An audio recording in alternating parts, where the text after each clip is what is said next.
Hello everyone, welcome back to chemistry Sangrah. My name is Diksha और आज हम डिस्कस करने वाले हैं about the some basic concept of chemistry का नेक्स्ट लेक्चर। प्रीवियस लेक्चर्स में we have already completed our basics. जिन्होंने नहीं देखा है प्लीज जाकर के उसको देखिए। अगर नहीं भी देखा है तो आप यहाँ से भी स्टार्ट कर सकते हैं, नो प्रॉब्लम। तो जिसमें आज हम पढ़ने वाले हैं about the law of chemical combinations. Law of chemical combination actually हमें ये बताता है कि हमारे मॉलिक्यूल या एटम्स किस तरीके से कंबाइन कर प्रोडक्ट का फॉर्मेशन करते हैं।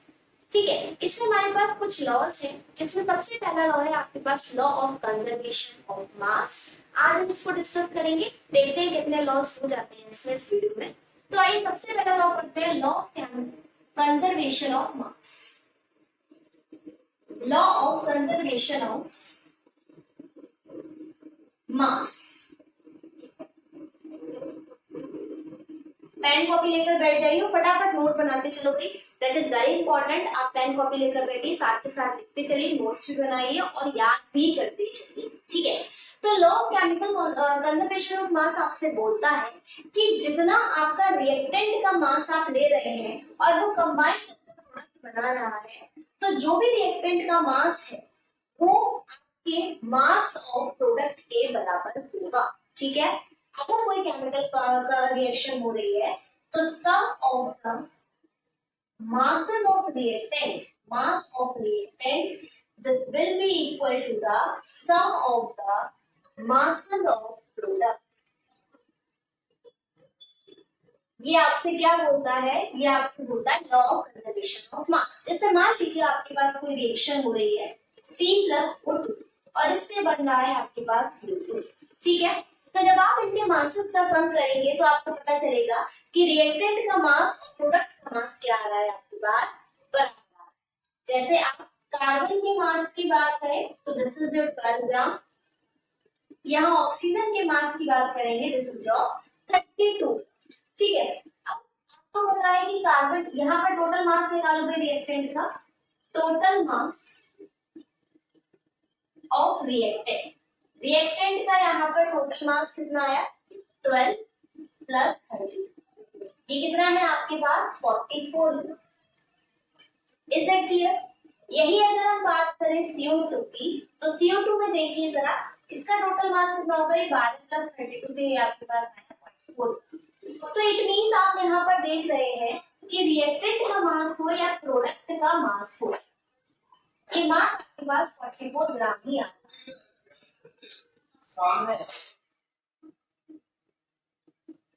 ओके, तो यहाँ पर मास ऑफ रिएक्टेंट मास और प्रोडक्ट बराबर है। इट मींस क्या कि ये आपका लॉ ऑफ कंजर्वेशन ऑफ मास के रूल को ओबे करना है। देखो अभी हम क्या करते हैं इस टॉपिक में, इस वाले लेक्चर में सारे लॉस को पढ़ लेते हैं, फिर इस पर बेस्ड जो भी न्यूमेरिकल होंगे हम वो देखेंगे अपने नेक्स्ट लेक्चर। तो जरूर कनेक्ट करना है इसके बाद नेक्स्ट लेक्चर। ठीक है, तो आज हम देखते हैं सारे लॉस की। तो आई होप ये लॉ ऑफ कंजर्वेशन ऑफ मास आपको समझ में आ गया। ठीक है, इसके बाद हमारे पास दूसरा लॉ है, लॉ ऑफ डेफिनिट प्रोपोर्शन। आइए देखते हैं लॉ ऑफ डेफिनिट प्रोपोर्शन आपसे क्या कहता है। स्क्रीनशॉट लो फिर आगे चलते।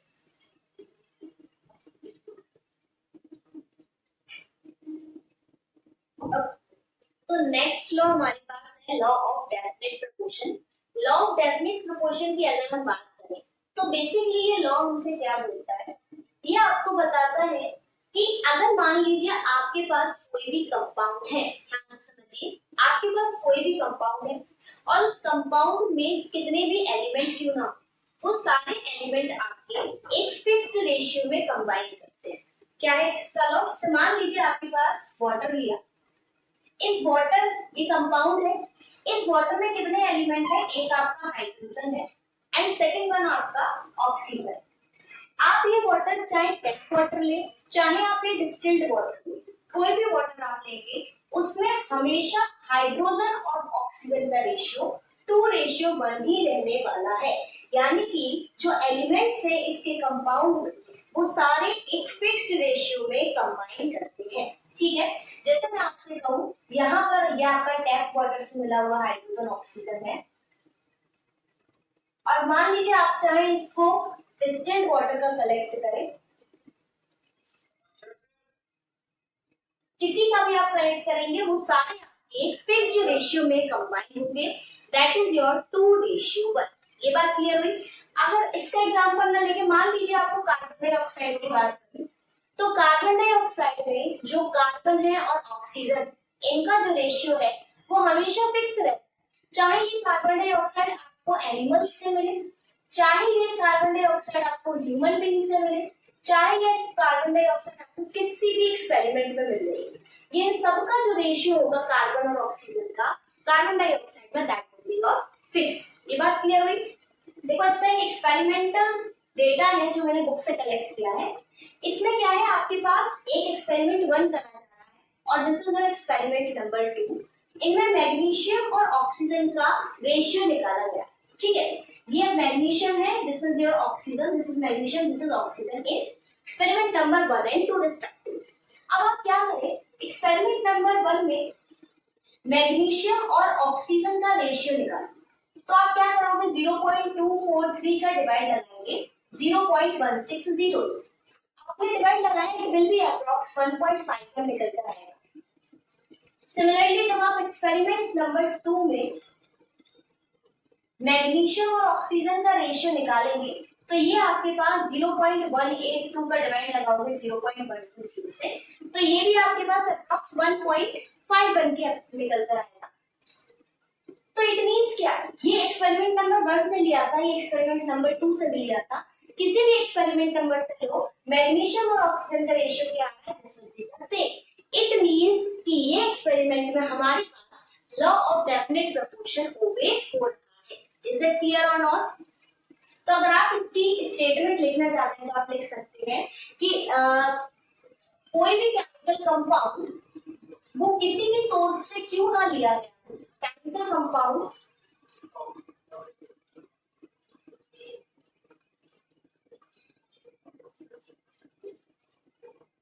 no matter from which source it will be collected,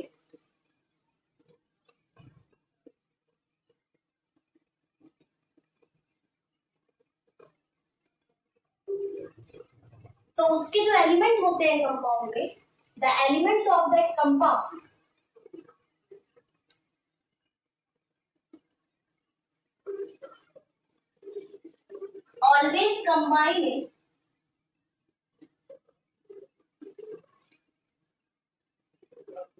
always combine in fixed ratio by mass.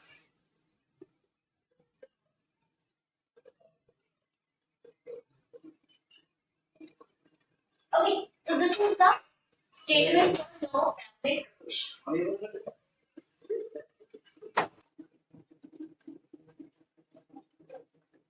Okay, तो हमारा नेक्स्ट रूल है लॉ ऑफ मल्टीपल प्रोपोर्शन। अब ये लॉ आपसे क्या कहता है, देखिए इस लॉ को अगर मैं सिंपल भाषा में समझाऊं तो आपको मान लीजिए ये लॉ आपसे बोलता है कि कोई भी अगर एक कंपाउंड बन रहा है तो उस कंपाउंड में 2 एलिमेंट होंगे या 2 से ज्यादा एलिमेंट, ठीक है। तो लेट्स सपोज आपके पास 2 एलिमेंट है, तो if the compound containing the 2 element then mass of one element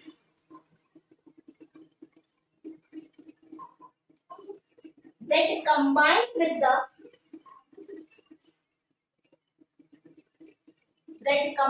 with fixed mass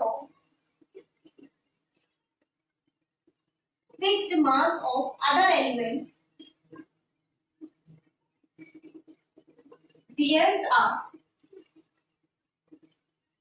simple whole number ratio।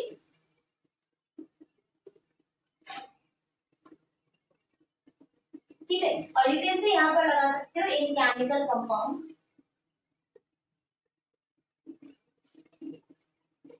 Different mass of, ठीक है। So in a chemical compound, different mass of one element that combined with the fixed mass of the one element bears a simple whole number ratio। इसको जरा ऐसे समझिए, suppose करो आपका एक carbon है और एक ऑक्सीजन है, ठीक है।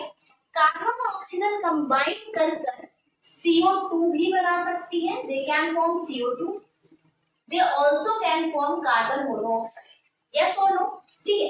अब होगा क्या, मान लीजिए मैं आपसे कहूँ यहाँ पर आपको एक कार्बन मॉलिक्यूल किसके साथ कंबाइन कर रहा है, आपके दो ऑक्सीजन मॉलिक्यूल के साथ कंबाइन कर रहा है, सॉरी दो ऑक्सीजन एटम के साथ कंबाइन कर रहा है। सिमिलरली अगर हम यहाँ बात करें तो एक कार्बन का एटम दूसरे ऑक्सीजन के एटम के साथ कंबाइन कर रहा है, राइट और नॉट, यानी कि वन ऑक्सीजन एटम। तो पढ़िए इसमें क्या बोला है, different mass of one element, यानी कि एक एलिमेंट का मास अलग अलग होगा। यहाँ पर मान लेते हैं 32 होगा, यहाँ पर आपके पास 16 ग्राम, राइट।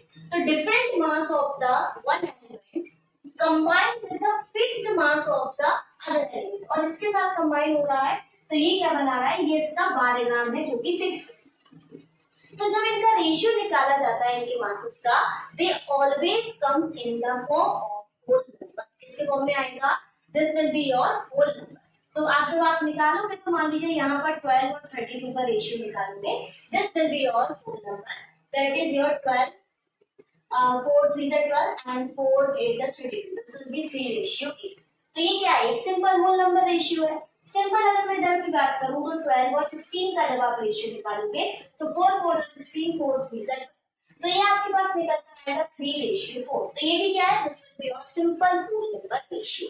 तो इस तरीके से हम ये कह सकते हैं कि ये लॉ आपसे बोलता है कि जब भी आपका सेम दो एलिमेंट कंबाइन कर रहे हैं तो उन दो एलिमेंट में डिफरेंट मास एक एलिमेंट का जब कंबाइन होता है सेम मास के एलिमेंट से, तो वो आपके पास क्या बनता है, एक कंबाइन करके सिंपल होल नंबर रेशियो बनता है। इज इट क्लियर और नॉट? ठीक है, तो ये चीज होना बहुत जरूरी है कि एक मास जो आपके पास एक एलिमेंट है उसका मास डिफरेंट होना वेरी कंपलसरी, और एक का सेम होना बहुत कंपलसरी है। अगर सेम नहीं है तो आप मल्टीप्लाई कर और डिवाइड कर उनके मास को पहले सेम बनाइए। एक एलिमेंट का मास आपको सेम रखना is very compulsory. Is that clear और नॉट? समझ में आया ये लो? अगर समझ में आया तो फिर हम आगे लो पढ़ते हैं। ठीक है, स्क्रीनशॉट लो, लिखो इसको फटाफट।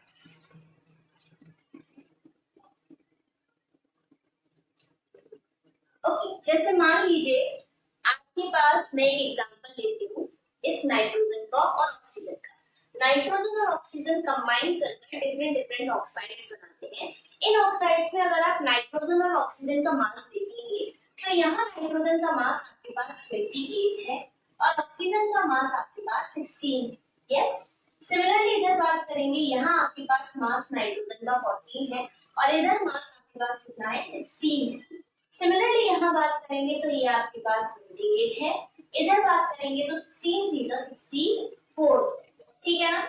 यहाँ बात करा 14 है और इधर इसका मास 32। अब आप यहाँ पर देख रहे हैं ना तो ऑक्सीजन का मास फिक्स्ड है और ना ही आपके पास नाइट्रोजन का मास फिक्स्ड है। यस और नो? तो अब क्या करना पड़ेगा आपको, यहाँ पर किसी एक एलिमेंट का मास को फिक्स करना पड़ेगा। आइदर आप उसको मल्टीप्लाई करके करिए या डिवाइड करके करिए, कैसे भी करिए।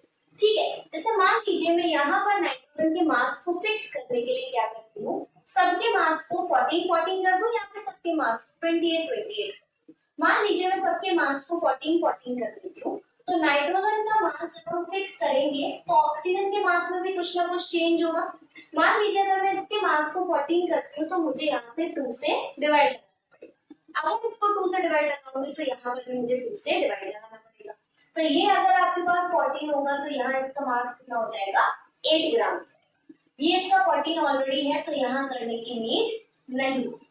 इधर दोबारा करना पड़ेगा तो आपको 2 से डिवाइड लगाना पड़ेगा, तो डिवाइड लगाएंगे तो ये 14 हो जाएगा और ये आपके पास 32 हो जाएगा। इधर बात करें ऑलरेडी 14 है, कोई नीड नहीं है इसको करने की।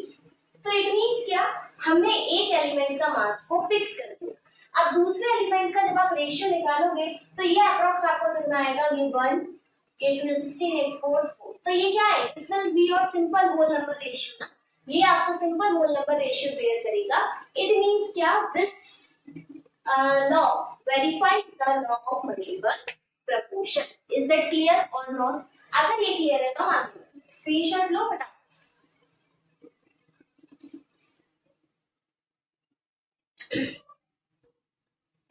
ओके, तो नेक्स्ट हमारे पास लॉ है लॉ ऑफ रेसिप्रोकल प्रपोर्शन। बहुत अच्छा लॉ है, देखो क्या बोलता है ये लॉ आपसे।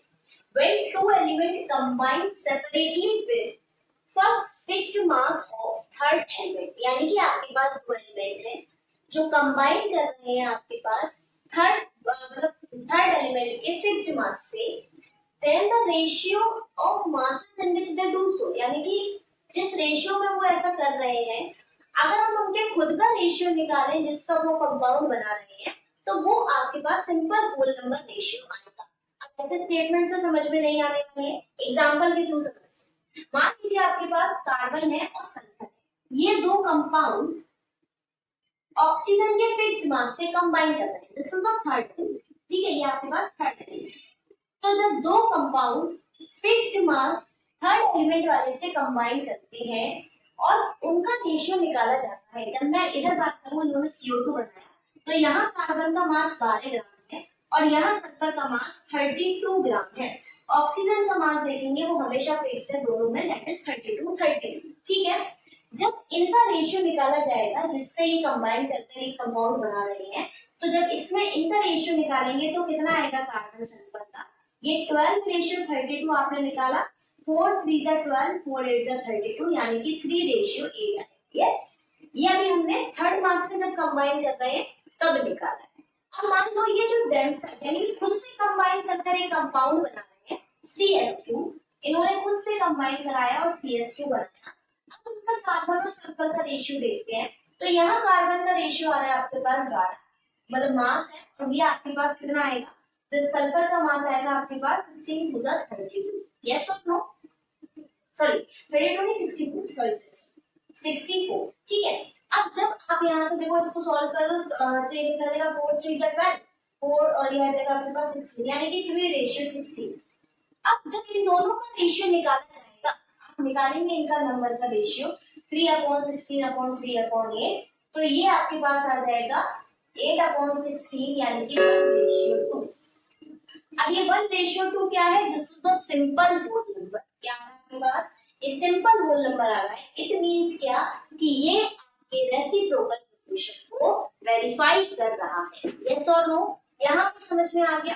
देखो जितने भी हमारे पास लॉज होते हैं ना, ये बेसिकली मेजर ये बताते हैं कि एलिमेंट कभी भी कंबाइन करेगा तो वो सिंपल होल नंबर रेशियो में ही कंबाइन करेगा, और उसमें कंबाइन कर आपके पास कोई ना कोई प्रोडक्ट बनेगा।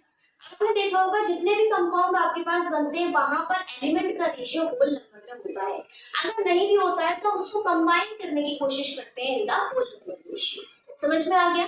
तो ये आपको लॉ ऑफ केमिकल कॉम्बिनेशन यही बताते हैं कि आपके जो कंपाउंड हैं जो बनते हैं एलिमेंट से बन रहे हैं, और एलिमेंट्स हमेशा सिंपल होल नंबर रेशियो में ही कंबाइन करेगा। तो यहाँ पर हमने आपके पास अभी 4 लॉ पढ़े। आई होप आपको चारों के चारों समझ में आए होंगे। अगर समझ में आए तो please share and subscribe my channel. Thank you very much for watching.